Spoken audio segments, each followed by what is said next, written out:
afternoon, everybody. My name is Hillary Adkin. I'm the Environmental Clearance Officer for the Office of Housing.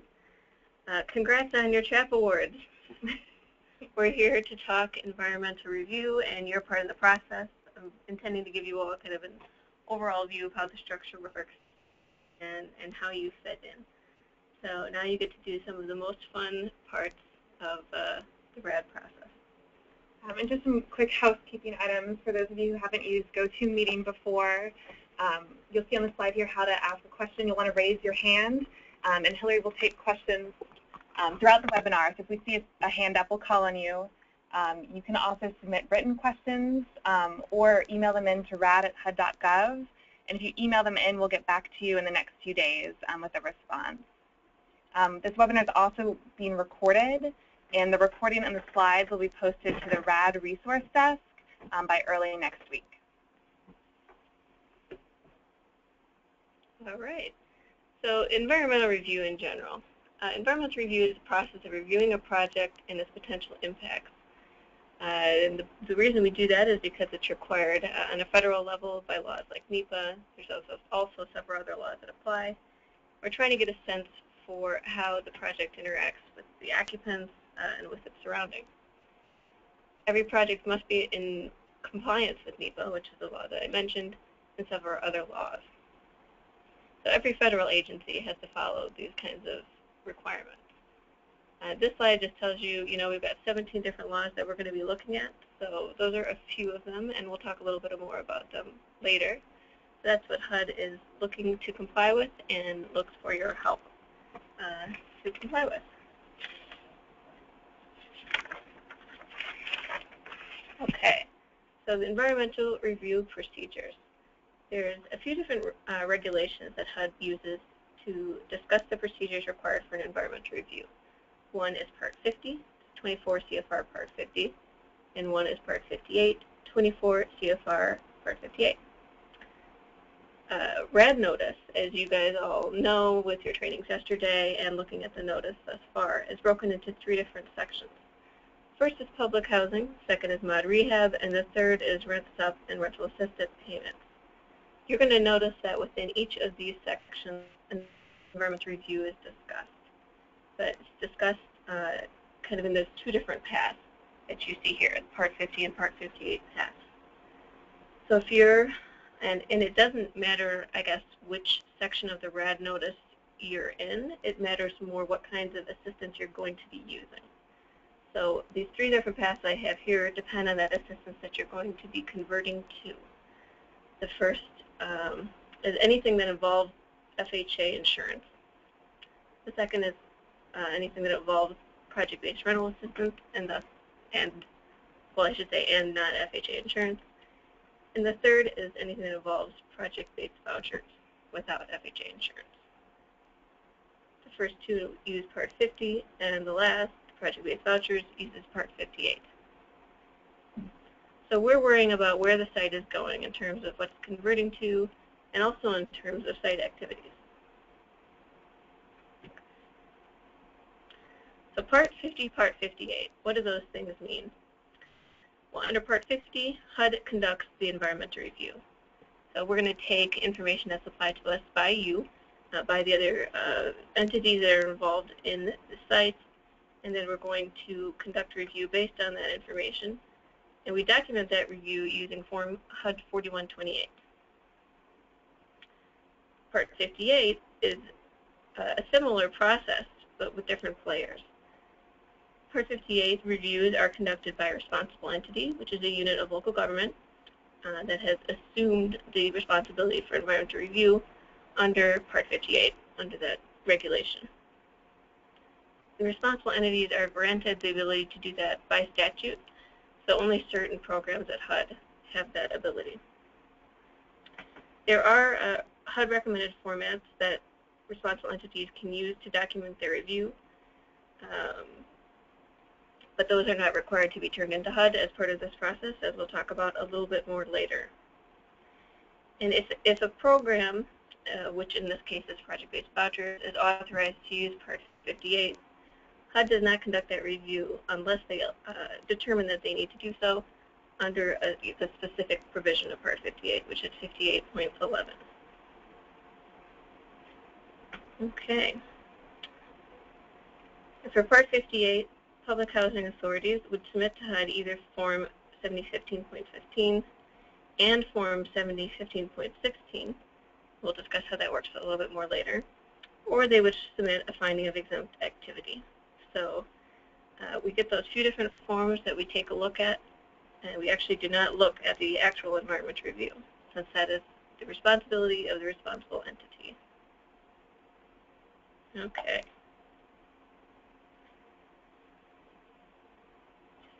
So getting a little bit more into how you guys fit into this, we're going to talk about required submissions. As part of the procedure, your submissions and your part depend on a few different factors. One is these procedures that I just talked about. The other is the level of review that applies to the project. And then the third is program guidance, which sometimes gets into a little more detail to what's required beyond what the normal level of review would require. So for RAD, we really are only looking at two possible levels of review. And we're going to talk about what those are. Okay. So two possible levels of review are categorically excluded subject to or environmental assessment. They are not exempt or categorically excluded, not subject to. Now, if you are in the categorically excluded subject to universe, you can possibly convert to exempt, and we can certainly talk about what that means, but you'd first start off in categorically excluded subject to. And that's important to know because that means for every single RAD transaction, there's going to be several submissions that are needed by either HUD or the responsible entity from you all in order for them to conduct their environmental review. So if you are considering whether you may be categorically excluded subject to, there's two general kinds of RAD transactions that will be in that world. One is basically no rehab, so site activities where they don't quite get into some of the exempt categories, but they aren't conducting any sort of rehab activities. And then there's minor rehab. And then to talk a little bit more about conversion to exempt, that's something that's allowed through Part 58. It's actually 58.34A12. And that's a situation where you've submitted your information under categorically excluded subject to, which involves a whole bunch of different laws and authorities. And then the responsible entity determines that you don't have to comply with any of those laws or authorities, so you convert to exempt. That's kind of what can happen in CEST. And here's a lovely list of all the different laws that HUD will be looking at in this category. Just to scare you a little bit, we would be looking for reports and documentation for each and every authority for each RAD transaction. So this would be going either to HUD or to the responsible entity, depending on who you are working with, which of course depends on whether you're in Part 50 or Part 58. The other level of review that will apply to RAD transactions, and is kind of the default level of review, is environmental assessment. So this is anything beyond minor rehab. Major rehab, new construction, any changes in land use, and just generally, if no categorical exclusion applies. So if you're looking at doing or putting together documentation for an environmental assessment, you're going to be looking at all of those same laws and authorities that we had up on the screen earlier, which is a categorically excluded subject to requirements. And then you'll also be looking at a Nepa analysis, National Environmental Policy Act analysis. And what Nepa analysis means is stuff like site suitability, compatible with surrounding land uses, whether there are nuisances. It's kind of a little, above and beyond what those different laws get to. So you could use some of the guidances that HUD has out there to think about what that would mean, and we'll have information about some good resources here at the end. Okay, so what you will be submitting. Well, you'll be submitting reports and documentation on these different authorities that we've been talking about. So if you're in the FHA world, you're basically going to follow standard FHA requirements, and you're probably familiar with what that looks like. For environmental review, that means going through MAP Chapter 9, Multifamily Accelerated Processing Guide, Chapter 9, and looking at how they describe the environmental submission requirements.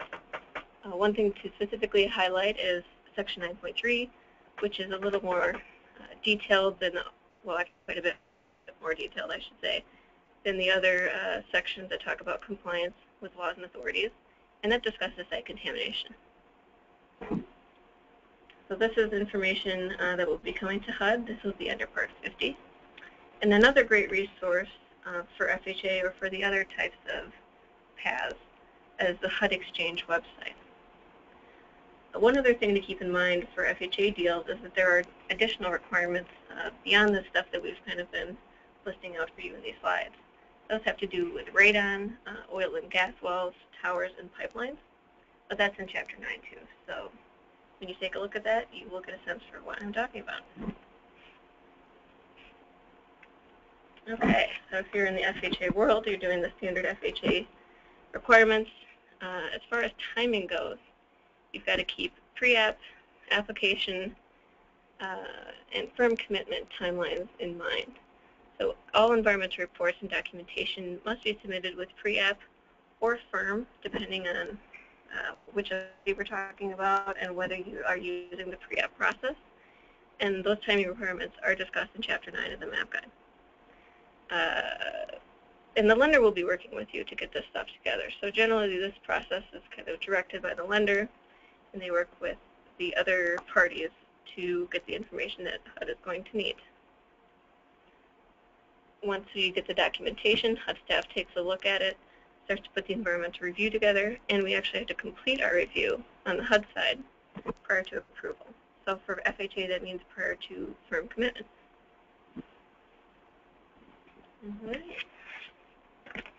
On to the second path, the PBRA path.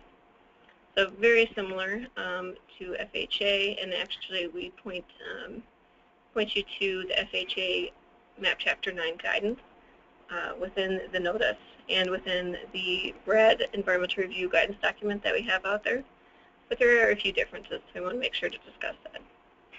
So you're following Chapter 9, except for a few items that are here on the screen. One is a radon requirement that's actually not required for RAD PBRA deals. The other is with the Phase 1 ESA site contamination review process. So if you're coming in for PBRA without FHA insurance, and your project is not substantial rehabilitation or not new construction, in some circumstances you may be able to submit a transaction screen instead of a Phase 1 ESA. It's a little bit less intense of a process. It also looks to see whether there could be possibility for a site contamination issue on a site. So take a look at the revised RAD notice or that RAD environmental review guidance document that is out there. It's on the RAD resource site for a little more information on how that works. That would only apply, once again, to sites with no rehab or minor rehab. Then also just want to highlight once again the additional requirements that are in the MAP Guide. So there are a few things on oil and gas wells, towers, and pipelines that you would also need to be worrying about when you're getting your submissions together. So when are submissions required? The latest point at which environmental reports and documentation can be submitted with HUD, can be submitted to HUD, is with the financing plan or with the owner submissions if you're in the rent sup or RAP world. So we're looking to get a hold of that documentation at that point because we need to be able to put that review together prior to deal approval. So for RAD, if we're in the PBRA world, that approval would be the conversion commitment or the approval letter.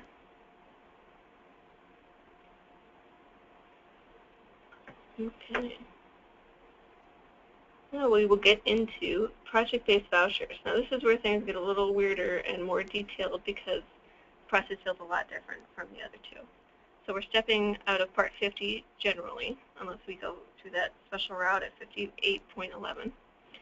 If you are going the special route through 6.11, where HUD is determined to do a review under Part 50, you're going to want to follow the guidance we're giving you on PBRA. So that's something good to notice there to note right off the bat. So if you're not, and you're in project-based voucher world, and we're talking about a Part 58 review, these are kind of the rules that apply. So PHAs should work with their responsible entity to determine what submissions are required by the responsible entity so that they can perform the environmental review. So HUD doesn't have like a format or a guidance document that you could rely on to tell you what to submit to the responsible entity.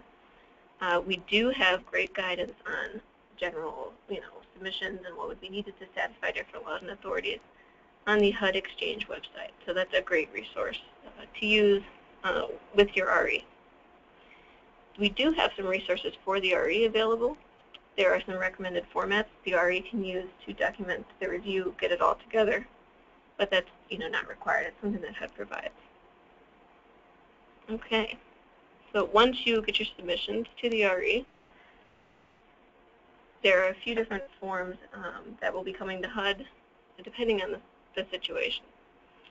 So the PHAs will submit to HUD either Form 7015.15, which is signed by the RE, prepared by the RE, and then signed by the RE and the PHA, and HUD Form 7015.16, which is actually signed by HUD. Or if 7015.15 doesn't apply because the project converts to exempt, which as we discussed earlier can apply to some projects, CHA must submit an RE finding of exempt activity. So we're going to get a couple of different forms, or we're going to get this letter of a finding of exempt activity. However, we are not going to get the responsible entity's environmental review. So when you're submitting what is required to HUD, please do not submit the environmental review documentation. We're going to ask you to take that back. Okay.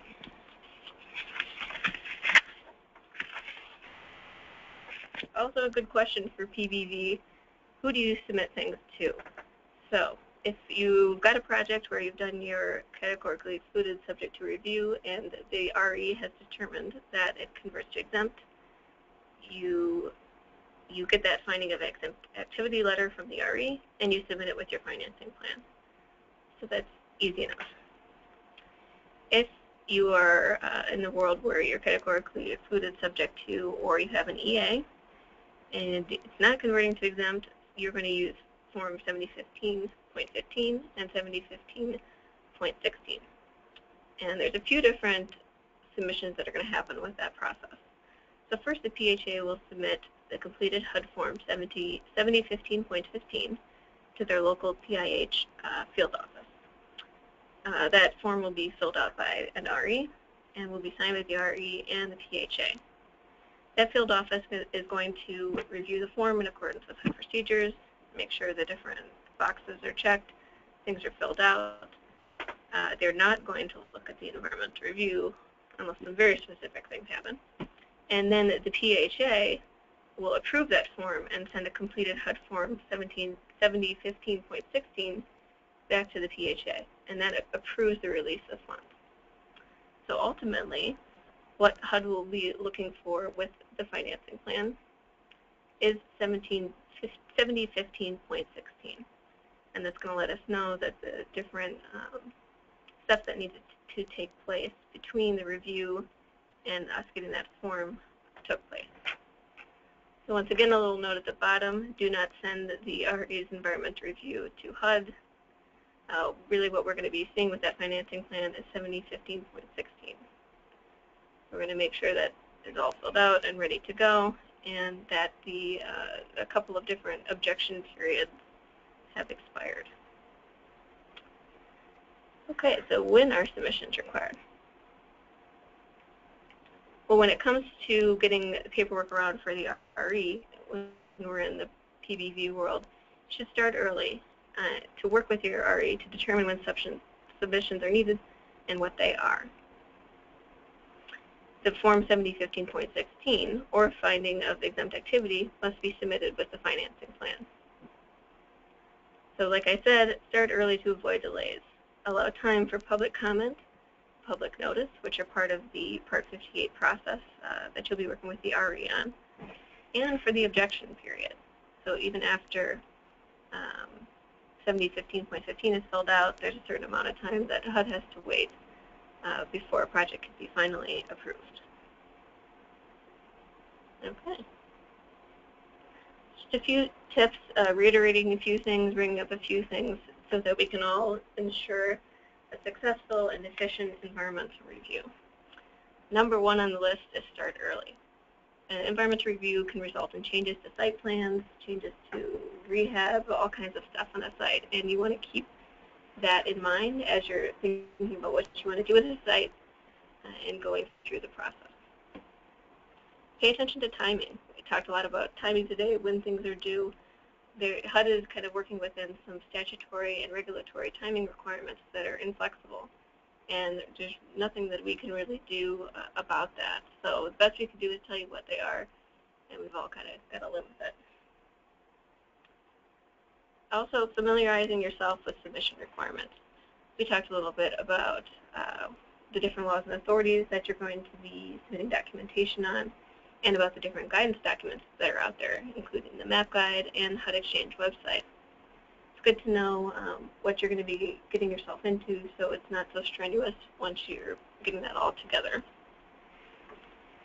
Another good thing to keep in mind is a concept called aggregation, which basically means different reports and documentation that you'll be assembling must cover all the project activities or actions that are logically related to the RAD transaction. So regardless of whether a site or the HUD assistance is covering all the different site activities, you need to be submitting documentation based on what's happening at that project. So don't think too much about what HUD is paying for. That's the best way to put it, and think about what's happening at the project when you're describing the site to HUD and putting documentation together. Another good thing to keep in mind for RAD is for multi-phase sites, we're going to be looking for an environmental review for all of those phases right off the bat. So when that first phase submission comes in, we'll be looking for an environmental review or for documentation for the review that covers what all the phases will be accomplishing. A couple other good tricky points to keep in mind when it comes to environmental review are transfers and demolition. HUD will be doing environmental reviews of transfers, and HUD will be considering the impacts of demolitions within the environmental review. So make sure you keep in mind that you cannot demolish something until an environmental review is complete. And there's a couple more tips emphasizing timing once again. Environmental review must be completed before a transaction is approved. So we can condition an approval of a RAD application on environmental review being completed. We can have interim approvals, and those kinds of things can have conditions that would relate to successful completion of environmental review, but that final approval cannot have that condition. Generally, what you want to think about, the way you want to think about that is that, documentation submission, analyses, and plans all have to come in and happen before environmental review. If there's some sort of mitigation that needs to happen because of a condition on the site, that can happen after. But we want to know what we're getting into before an environmental review is completed and before a deal is approved. So conditions required to carry out any and all mitigation measures as may result from the review will be included in the approval.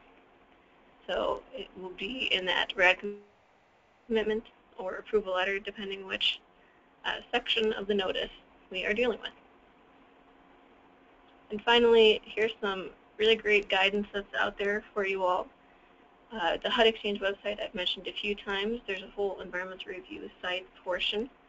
It has a lot of great information on each and every law and authority, as well as contact information for HUD environmental staff, which is listed separately at the bottom of the slide. Also a link to the revised notice. I'm sure you know where that's located anyway, but I did want to point out where the different environmental review discussions are in each section, and those are listed. And I didn't notice this at first, but actually the first link at the top is the RAD-specific environmental review guidance. So the general one is the second to the bottom that talks about each law and authority, and that link at the top is on the RAD-specific stuff. So that talks a little bit more about what we talked about today, how we fit into this, and by we I mean RAD, fits into the whole procedural context of environmental review. So that's my spiel. If you have any questions, please feel free to ask. Hillary, this is Greg Byrne, Director of the Affordable Housing Transaction Division at Office of Recap. Thank you for doing that. So I want to start off with a couple questions, then go to our callers and whatnot. So the first one we get often is, I have a PHA that has a RAD transaction, may have had a long-standing relationship with a responsible entity, and for whatever reason, either because they thought they were going to do PBB early on but then switched, or just was misinformed, they have a letter of exemption from their responsible entity. And so they say, well, but I'm doing PBRA now. Can't I just use the letter I got from, the responsible entity did a Part 58 for me? Isn't that good enough? So can you talk about when that happens? Sure. So we do run into this a lot with some programs at HUD that have programs that are authorized to use Part 58 and programs that are not. If a program is not authorized, which happens through statute, to use Part 58, then we cannot rely on a Part 58 review that was formerly done for that site that's under that program. So what HUD would have to do in that situation is actually complete a separate Part 50 review. I mean, we might be able to use all or some of the documentation that was put together for the Part 50 review for the Part 50 review. It just kind of varies on what's going on. Now, if we do know about a site that's going to get assistance from a Part 58 and a Part 50 program, we can actually use that authority under 58.11 that I've alluded to, where HUD elects to do a Part 50 review and combine those reviews into one Part 50. But that's something you need to be keeping in mind and thinking about early on so that HUD can help you figure out how to do that. Just another question before we go to the board.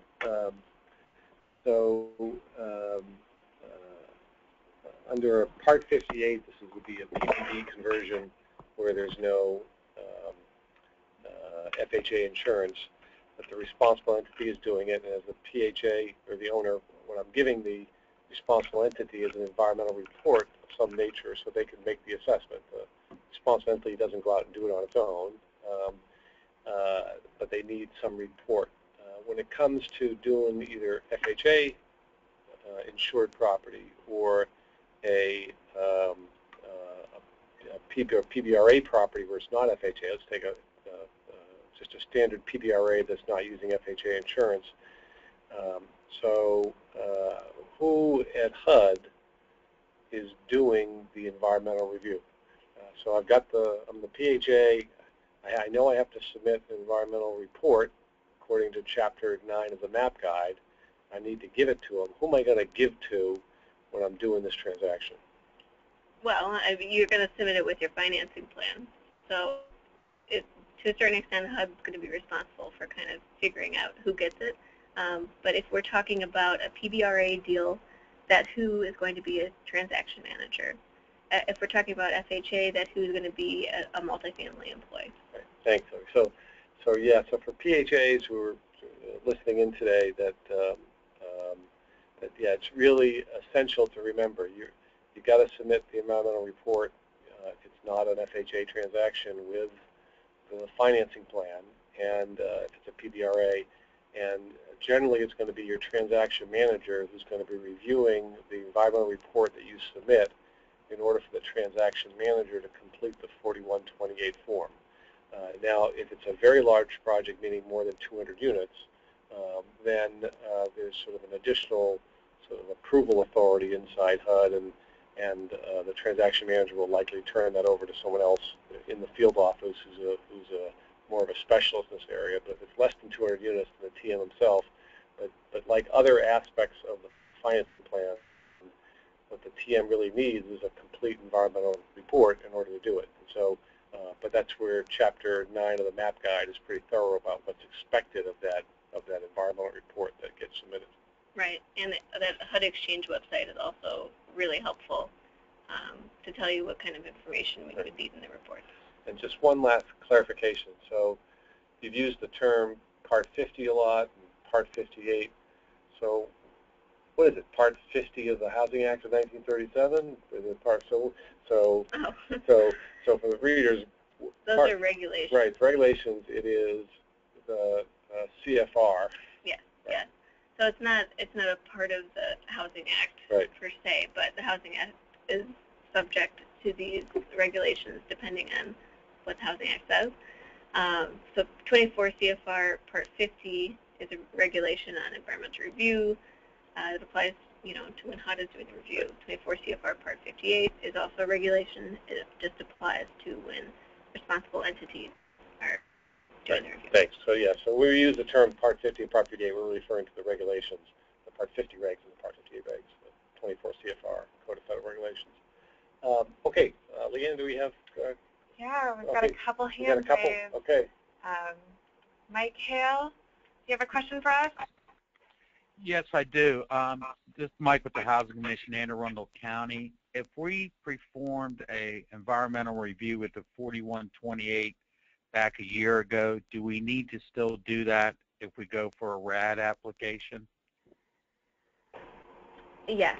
So I think what you're saying is you applied for a HUD program where HUD put together a 4128 for that program about a year ago?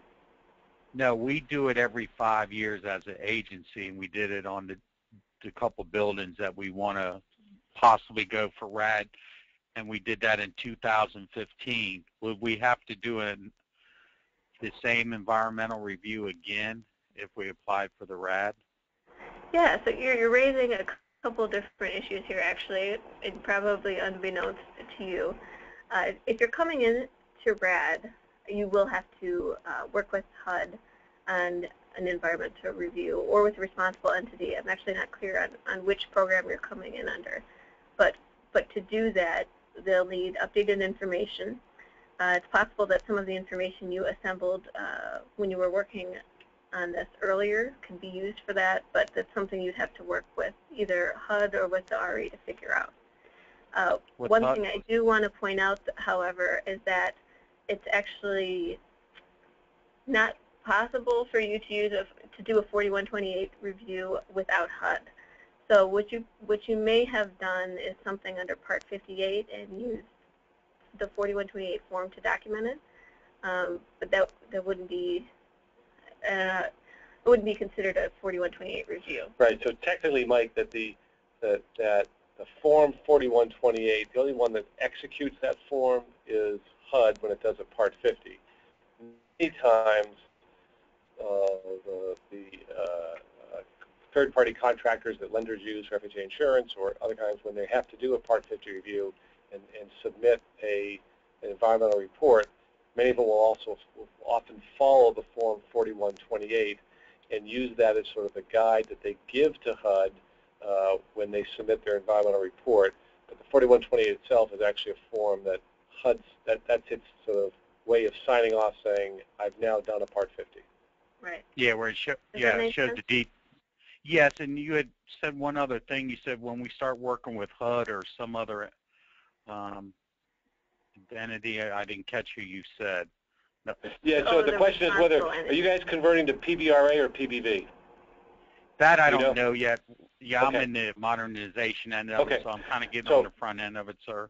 So in the public housing program in the past, PHAs have generally done Part 58s, and they've worked with their responsible entities. What your staff may have done is when it gave the environmental report to the responsible entity for them to make a determination, you may have used the 4128 form as a guide. But either way, you're either going to be, if you go to PBV, you're going to be asking the responsible entity to make the determination, and you'll give them the documentation to do it. Or if you go to PBRA or use FHA insurance, you'll be asking for HUD to make that determination. Oh, so they'll make the determination if we need to do it again based on what program we go to. Yes. Right. And there will be another review. It's kind of the determination of what further documentation you need to provide is what you'll work with either the responsible entity or with HUD on. But if you're not transferring assistance, if you're not substantially changing the building and the footprint, all that, if you've already had environmentals done recently on your properties, then chances are that much, if not all, of that data you'll be able to use for the current assessment. Right. Yeah. Most of ours is going to be cosmetic. It's not tearing down buildings or anything. So okay. Thanks, well, Mike. great, gang. Thank you for the enlightenment. All right, Holly Knight, do you have a question? I do. I have two questions. The first question relates to flood zones. So if a housing authority, and can you answer it if they're going PVV or if they're going PBRA? If a housing authority has units that are currently in a flood zone, what process would they follow? Would they be able to convert under RAD and complete an 8-step process and move forward? That's the first question. And then the second question is related to lead and asbestos. A lot of housing authorities are being asked when they go through their environmental process about lead-based paint, testing, and asbestos, and what needs to happen in terms of encapsulating or having a plan if they have these, or do they have to fully through RAD? Sure. Well, first thing I'll say is the RAD program doesn't change any of the requirements that would normally apply under our different regulations. So that's true for floodplain. That's also true for lead-based paint. Asbestos, actually, there's a HUD regulation on asbestos. That's something that's under CHAP, which is under the Clean Air Act, and that's kind of outside of our purview. There is a little bit of discussion of asbestos in the MAP guide that might be helpful. That's kind of outside of HUD's purview. But I guess what I'll say is whether it's PBV or PBRA, if a site is in the floodplain, that doesn't make it, automatically unacceptable to HUD. And there are processes and requirements that apply for those kinds of properties. So if you're in a floodplain, depending on the kind of site work that you're doing, the process for HUD considering that will be different. You have the 8-step process, or you might be going through an abbreviated process, and that's all kind of discussed in the regulation. There are a couple of kind of outright prohibitions within the floodplain regulations. One has to do with floodways. So if your site is in a floodway, there's a good chance that you will not be able to receive HUD assistance, but that would only apply to that situation. And just hold that for a second, Hillary. So this sort of issue of being in a floodway, which is a subset of in a floodplain, more severe sort of potential for flooding, that indeed we have run into some RAD transactions where we've learned that the property is in a floodway, and you won't be able to convert that into RAD, but you won't be able to put capital fund monies. You can't keep it as public housing either. I mean, once we learn something is in a floodway, we shouldn't be putting federal assistance in that property anymore. And in those circumstances, those PHAs have been working with the SAC to simply dispose of the property and remove it from the public housing inventory. But if it's not something that's sort of more severe classification of floodway, as Hillary said, if it's a floodplain, chances are there's just going to be some mitigation measures, but there's no, you can still convert those properties. Right on. So you also asked about lead-based paint. That's under a regulation also for HUD, and that would apply the same way, or in a similar way at least, for PBV or PBRA. That's 24 CFR Part 35. And kind of just a few general tips on lead-based paint. If the property was built before 1978, then you would need to go about figuring out what kind of testing and mitigation to do for that. And the different requirements for testing and mitigation for lead-based paint have to do with whether that structure was built pre-1960 or not. So just a few tips on how that kind of works. For asbestos, like I said, that's under a different set of regulations administered by the EPA through the Clean Air Act. They're called CHAP. But if you're working with FHA, we do have a specific standard that you should use to conduct the assessment survey that's detailed in the map guide. Holly, does that answer your questions? Do you have follow-up? Yes, it did. Thank you very much.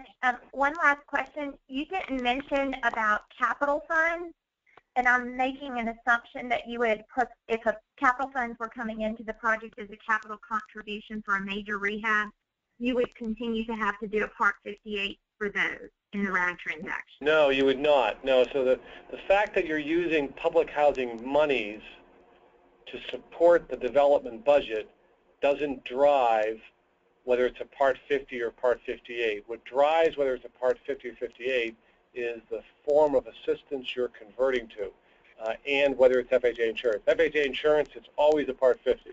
But if it's not FHA insurance, if it's going to PBV, it will be a Part 58. And if it goes to PBRA, it's a Part 50. And it does not matter whether you're putting capital funds, replacement housing factor funds, or operating reserves into the transaction. But you would need to denote the capital funds and the project-based vouchers if you were going PBV on a Part 58. Oh, sure. HUD's going to be interested in the different sources of funding. Right. We're going to look at the financing plan. There's, you know, your transaction manager will always be reviewing the financing plan and the sources, and they're reliable, and are they available at the time of closing, and all that. But in terms of the flavor of the money driving the type of environmental assessment, no, it doesn't make any difference. Sort of the source of the funds. It is the assistance to which you're converting to that drives it. Right. Think about where we're going. Okay. Thank you. So the multifamily will also be signing off on Part 50s under an FHA deal for the capital fund.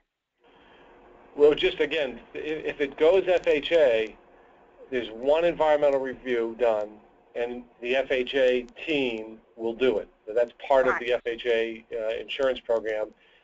Whether it has capital fund monies in there or not, it's one environmental assessment or environmental review done by the FHA team.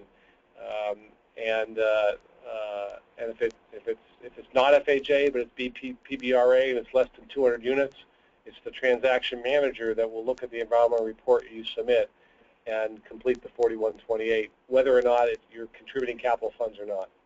Okay, perfect. Thank you. Yep. Harry West, you're on the air. That'd be a good question, Harry. Hillary, can you talk about the one exception to the FHA being completed under Part 50 for risk-sharing transactions? Oh, that's a great point to bring up. Yeah, thank you, Harry. So there is a subset of FHA financing world. It's the 542C program. And this actually came up as being used for financing in a RAD deal not long ago. So if you're in 542C, this is an FHA insurance program that actually is authorized to use Part 58. So yeah. And a subsidiary question there too is, in some of those permutations and other permutations, a Part 58 and a Part 50 review may be required based on your funding sources within one transaction. Can you kind of speak to that? Yeah, we did kind of talk about that a little bit earlier, but it's possible that you may have funding sources, some, one or more that require Part 50 or that allow for Part 58 review, and then one or more that require Part 50 review. If that's the case, either two different reviews will be done, one by a responsible entity and one by HUD, or if HUD knows about it early on in the process, we can elect to use the provision 58.11 under Part 58 to combine, or that's not even the right word, but just do one review under Part 50 for all of the programs involved. So thanks Harry and Hillary, this is really important. So sometimes we see this come up when it's some home funds or some other sort of grant program where that grant program would dictate Part 58. Now, everything that I said to Holly on the previous call when it comes to public housing funds, the flavor of the money makes no difference. But sometimes in some other federal grants, the flavor of the money can make a difference, like home funds. in which case it might be a Part 58 that would normally be required, but let's say you're converting to PBRA and we would otherwise do the Part 50. In those situations, the PHA can either run it down both tracks, or it can have a conversation early with the home agency and the responsible entity, and if they're willing, they can elect to allow us to do it under a Part 50, and therefore there's just one review, and that obviously seems to make a lot of sense and save a lot of money, but you need to get that conversation going early so someone doesn't start already down the Part 58 path. Thanks, Harry. Can I get one more in? Yeah. I guess. Okay. Hillary, in the instance where a public housing authority is acquiring new land, they're clearly going to do an environmental assessment on the new site. In the instance where they're transferring assistance and demolishing on the existing site, can you speak to those environmental assessments and reviews? Well, sure. So I think what you're setting up here is a situation where the assistance is being transferred to a new site, but is being transferred away from a different site that's being demolished. Correct. So in that situation, environmental review would actually encompass the impacts of the demolition on the original site, as well as figuring out the situation on the new site, basically. So there's all kinds of things that have to happen when we transfer, and there's all kinds of things that have to happen when we demolish. But as far as environmental review would go, we would be looking at the impacts specifically from that demolition on these current sites. So it might be, you know, asbestos concerns that would have to be taken care of appropriately before the site's demolished. It could be a lot of different things. Right. When it comes to that new site, it would be looking at it like, you know, HUD has never looked at it before. So Phase 1 ESAs, floodplains analysis, that kind of stuff. Thank you.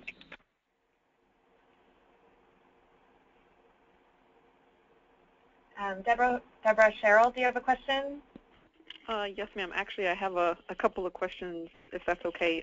The first question is if our CHAP has 7 properties, our first part of the CHAP, we're doing an entire portfolio, and the first part has 7 properties. Do we have to do an environmental or clearance for each property? Yes. Yes. So is this like a scattered site situation? Are these just 7 traditional properties? Yes, these are 7 public housing properties that we're... Okay, and they're coming in one application? Well, actually... Are they 7 different transactions? Well, no. We did an entire portfolio, but the first CHAP that was issued was only issued for 7 properties. Okay. The remaining properties will be issued, I guess, at a later time. Yeah, so, I mean, kind of regardless of how it's set up, there will be an environmental review for each property. I guess the reason I asked a few more questions was because depending on whether they're all kind of part of the same application or they're adjacent or those kinds of practical concerns, HUD can try to look at them more as one unit as opposed to 7 different entities. It really just depends on what's going on. They're scattered sites, so I mean, okay. and they're miles away from each other, okay, so okay. I would think they have to be each property. Okay, yes, and you are right. Are you doing major renovation or light renovation or what? Well, that's what we're waiting on. We're waiting on our RPCA to tell us that. All right, but your sense of the property... We are assuming no renovations because some of our properties just got improvements with capital fund money. So then probably, and you go in PBV or PBRA? PBV. Okay, so it's a good possibility you might be able to get a responsible entity a finding of exemption from it. So you'd still have to give them a report. No problem. There's no trouble. Yes. Right. Well, no, we're not troubled. Thank God. Well, you never know. No, that's a good point. The other question that I wanted to ask was in regards to if you're doing PBV and FHA, do you have to do both parts, Part 50? No, you'll just do a Part 50 under FHA. Yeah. Okay. FHA would handle that review, and for the Part 58 aspects of the PBV, they would elect to use that 58.11 provision that we just keep talking about. and combine that review. Okay, great. And you guys mentioned that the Nepa analysis would be explained a little bit later? The Nepa analysis. Right, Yeah. I'm not quite sure what that is. So after I said that, we did talk about it, but fair enough, it was very brief. NEPA is the National Environmental Policy Act, and it's kind of like an overarching environmental law. So when you do an environmental review, you're always going to talk about those 17 different laws and authorities that were listed. For some reviews, you're also going to do that NEPA analysis. And basically what that is looking at the impact of kind of all those things together, plus other considerations that weren't taken into account on that site. So like surrounding land uses, does it make sense to put this site there? Is that the 4128 form? There's a part of the 4128 that gets at NEPA stuff. So if you're looking at the 4128 and using that as a guide, it would be Part B that gets into NEPA, and it would also be parts of the sample field notes checklist. Okay. But if you go on that HUD Exchange website that I keep referencing, there's actually a great discussion of NEPA analysis on there. Okay. HUD Exchange. Okay, got it. Thank you so much. Yep. Corey Parson, do you have a question? Oh, we lost you, Corey. All right, we'll come back to you. Looks like there are no other hands raised. Sorry, guys, we're getting weird texts about floods here. That's what that noise is. If anyone else was thinking about asking a question and wasn't sure, this is your chance. We're looking through some written ones as well right now. Yeah, we've got a couple. Oh, okay. And while we're looking through that, I guess I want to point out, feel free to contact me after this if you have a question, but also we have local, environmental staff that will be more local to where you are, more local to where your project is, that are happy to work with you on any and all questions. And one of the links I provided on that resources page of the presentation will take you to their contact information. All right, we're looking for some questions. We've got one from Mervyn Monolo asking, once HEROES is live, will environmental reviews be required to submit through HEROES? Do you want to explain what HEROES is? That's a good question. So yes, first we'll talk a little bit about what HEROES is. HEROES is a HUD environmental review online system. It's a system that HUD is working on rolling out. Some of you may be using it or may know of people who are using it for some Part 58 programs, but it's super helpful in assisting people in putting together an environmental review. So it actually has not been rolled out quite yet for RAD. We're hoping that RAD staff that are, so transaction managers that are working on Part 50 environmental reviews in the near future will be able to use HEROES to do that. And eventually, HEROES will enable kind of all facets of the process. So people who are putting together documentation, everybody who could be involved in the environmental review, it'll allow them to get into the system and make their inputs. But at this point, for RAD, it would only be RAD staff that could use it to put together the environmental review, and we're not even quite to there yet. So don't worry too much about HEROES at this point, I guess, is what I'm saying. And if there's another part of that question that I missed, please feel free to speak up. We've got a hand raised from Elizabeth Gayton. Elizabeth, do you have a question for us?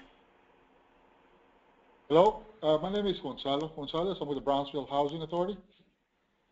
Hi. Hello. Right now, we're currently working on a capital fund grants. We're doing 24 CFR 58 environmentals, and the developments that we're doing them for are in the RAD program. They're under PBV.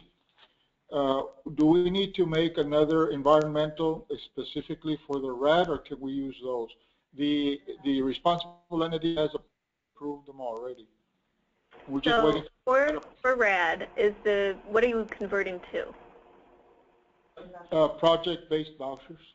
Okay, so the people you'll be working with to figure out whether you need to make new submissions is the responsible entity.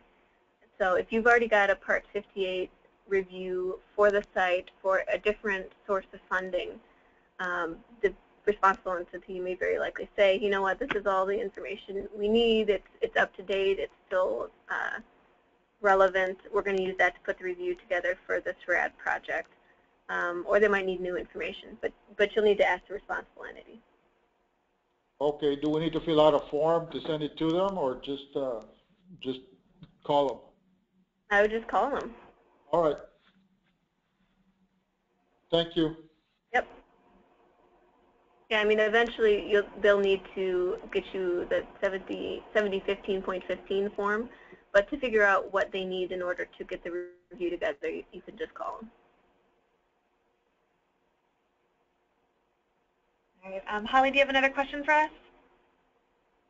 Actually, I did. When Harry and Greg were talking about the home fund and the risk share program, it made me want to know if the housing authority is going PBV and the state has the home fund. In theory, could the state do both the home fund and the PBV approval? Or would they have to have, let's say it was a city PHA doing PBV, would they have to have their local jurisdiction approved and submit that with the request for release of funds, and the state have Part 58 for home funds? How would that work? That's a great question. That might be a little bit beyond my area of expertise with Part 58.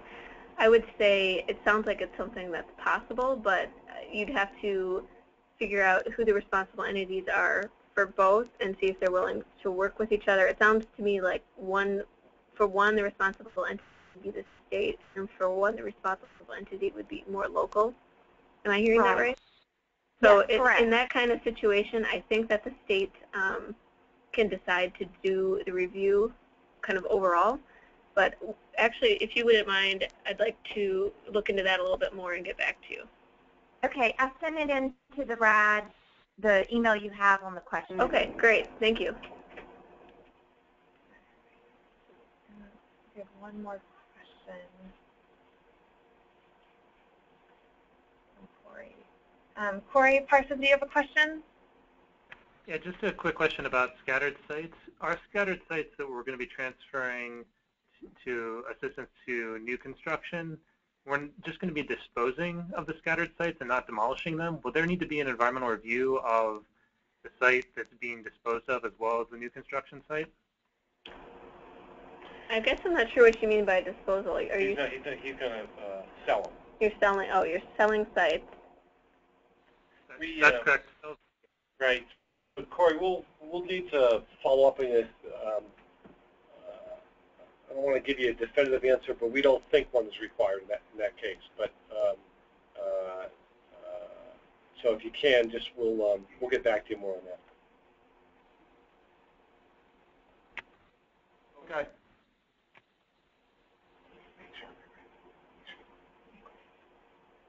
All right, we've got a few So more. Corey, if you could send that question into that RAD email, then we'll be extra sure to get back to you on that. All right, we have a couple more hands raised. Richard Aiken, do you have a question for us? Yes, please.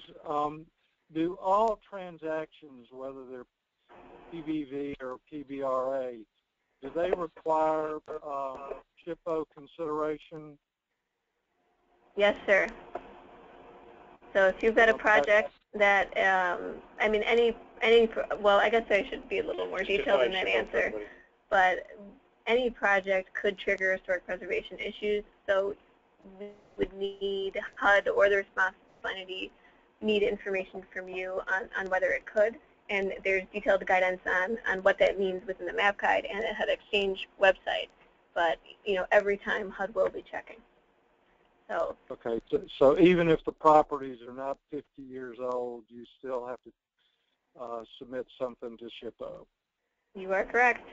So, Hillary, just to confirm, is it that if the PHA or the assessor who's doing the environmental report, if they know the property is not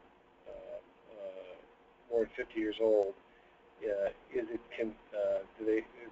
point of question is, do they need to send it to the state for the state to come back and say to them, yes, that's correct, it's not historic, or is there some other way that they can document it's not historic?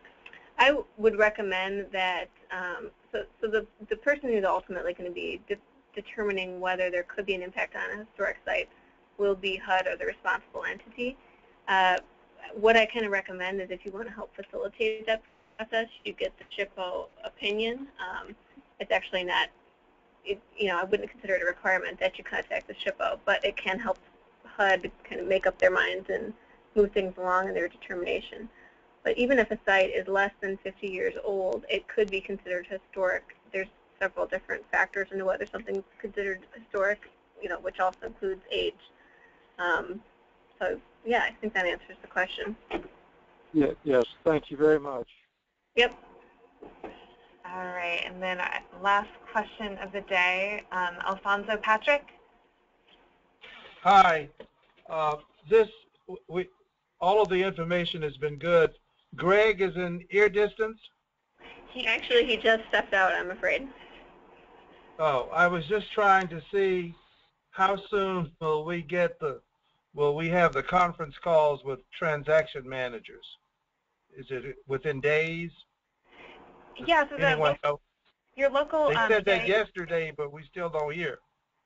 Yeah, so Alfonso, and which housing authority are you with? I'm at Bessemer, Alabama. Okay. So Birmingham is our field office. Yeah, so your local PIH field office is actually going to be kind of coordinating the calls. So you should be hearing from them, but we can follow up with you offline with that information and who you can reach out to. But you should be hearing from them in the next couple of days. Now, just one more question with reference to that. Will the transaction manager be with preservation and housing or a public housing person? It will be somebody with the Office of RECAP under multifamily housing. Okay, yes. Okay, good. All right. Thank you. Sure.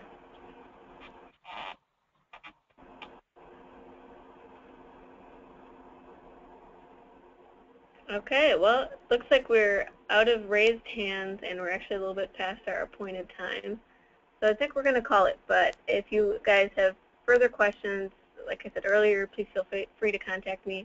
My name is Hillary Atkins, A-T-K-I-N. You spell my last name, and you can find my contact information on that HUD Exchange environmental website. But also a reminder, there's a lot of great HUD environmental staff out there in the real world, as I like to say. They'll be local to you, local to your project, and as you move forward with your project, you'll be working with them anyway. So please also feel free to contact them. Great. And for those of you who sent in written questions, we'll be following up with you via email. So thanks, everybody.